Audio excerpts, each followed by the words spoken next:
الله نور السماوات والأرض مثل نوره كمشكاة فيها مصباح. اور سورہ مائدہ میں فرمایا يا أيها الرسول بلغ ما أنزل إليك من ربك. السلام علیکم ورحمۃ اللہ وبرکاتہ. میں ہوں آپ کا میزبان محمد شاہد رحمانی. آج مورخہ 23 مئی ہے. پیش ہے دوربین کی تازہ ترین پیشکش. آج دوربین کے اہم موضوعات ہیں. ایران میں ابراہیم رئیسی کے لیے ملک بھر میں تعزیتی اجلاس کا انعقاد کیا جا رہا ہے.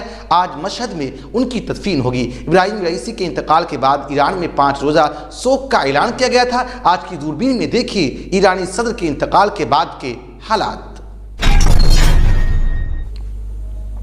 بنگلہ دیش کے رکن پارلیمان کا ہندوستان میں مبینہ طور پر قتل کر دیا گیا ہے. بنگلہ دیشی وزیر داخلہ نے پریس کانفرنس میں اس بات کا دعویٰ کیا ہے. آج کی دوربین میں اس خبر کا تفصیلی جائزہ پیش کروں گا.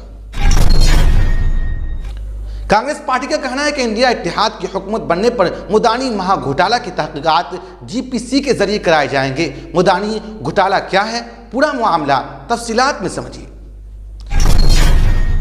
کانگریس پارٹی نے ووٹنگ کا حتمی فیصد تاخیر سے جاری کیے جانے پر ایک بار پھر سوال اٹھایا ہے. پون کھیرا نے سوشل میڈیا پوسٹ میں لکھا کہ 4 مراحل کے پولنگ کے دوران الیکشن کمیشن میں عجیب و غریب سرگرمیوں کو لے کر ووٹرز پریشان ہیں. اتر پردیش کے بنارس میں رام داس اٹھاولے نے وزیر اعظم نریندر مودی کی انتخابی مہم وارانسی میں شرکت کی، جہاں انہوں نے کہا ہے کہ 4 جون کو لوک سبھا انتخابات کے نتائج سامنے آنے کے بعد پاکستان کے زیر قبضہ کشمیر بھارت کا حصہ بن جائے گا. کانگریس رہنما ششی تھرور نے دہلی میں میڈیا سے خطاب کرتے ہوئے کہا کہ BJP کا نعرہ اب کی بار 400 پار پوری طرح سے خیالی ہے. انہوں نے بتایا کہ BJP نے 2019 کے چناؤ میں کس طرح کامیابی حاصل کی. تفصیلات میں دیکھیے انہوں نے کس دلچسپ اعداد و شمار کو پیش کیا. آج دوربین میں آپ کو بتاؤں گا کہ وزیر اعظم نریندر مودی کا بیان جس میں انہوں نے کہا تھا کہ میں پیدا نہیں ہوا بلکہ بھیجا گیا ہوں، اس سے ان کے ناقدین خود پسندی کی انتہا کس قدر قرار دے رہے ہیں. ناروے، آئی لینڈ اور اسپین کے رہنماؤں کا کہنا ہے کہ ان کے ممالک مشرق وسطیٰ میں امن کی خاطر 28 مئی کو باضابطہ طور پر فلسطین کو ایک آزاد ریاست تسلیم کریں گے. اسرائیل نے ان تینوں ممالک سے اپنے سفیروں کو فوری طور پر واپس بلا لیا ہے.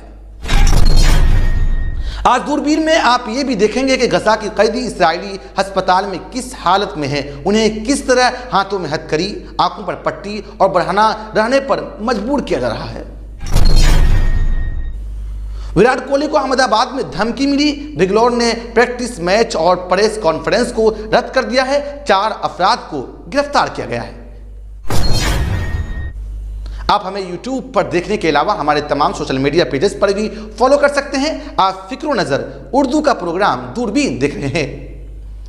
ایرانی صدر ابراہیم رئیسی اور وزیر خارجہ امیر عبداللہیان کو لے جانے والا ہیلی کاپٹر اتوار کو ایران کے مشرق آذربائیجان صوبہ کے سرحد سے واپسی کے دوران گر کر تباہ ہو گیا تھا. اس حادثے میں صدر اور وزیر خارجہ سمیت تمام 9 افراد کی موت ہو گئی تھی. اس حادثے کے بعد ایران سمیت دنیا بھر میں ابراہیم رئیسی کی حامی سوگوار ہیں. حادثے کے 4 دن گزر جانے کے باوجود ابراہیم رئیسی کی تدفین نہیں کی گئی ہے، کیونکہ ابھی مختلف مقامات پر تعزیتی اجلاس کا انعقاد کیا جا رہا تھا. ایران کے نائب صدر برائے انتظامی امور محسن منصوری نے پیر کے روز ہی اعلان کر دیا تھا کہ صدر ابراہیم رئیسی کو جمعرات کو ایران کے شمالی مشرقی شہر مشہد میں سپرد خاک کیا جائے گا. ایران اسٹوڈنٹ نیوز نے صدر ابراہیم رئیسی اور ان کے ساتھی فوت ہونے والے لوگوں کے لیے ماتمی تقریب کے انعقاد کے بارے میں تفصیل سے خبر دی ہے. اس کے مطابق رئیسی کی تدفین سے قبل کئی شہروں میں ان کی سوگ میں تقریبات منعقد کی گئی. دراصل پورے ایران میں ابراہیم رئیسی کے حامی ہیں اور سبھی ان کے تعزیتی اجلاس میں شامل ہونا چاہتے ہیں. یہی وجہ ہے کہ 23 مئی یعنی آج ان کی تدفین کا فیصلہ کیا گیا. ابراہیم رئیسی کی میت منگل کی سپہر ایران کے شہر قم میں پہنچی، جہاں ان کی پہلی تعزیتی تقریب منعقد ہوئی. اس کے بعد شام کو ان کا جسد خاکی شمال مغربی شہر تبریز سے لے جایا گیا. گزشتہ روز یعنی بدھ کو صدر اور دیگر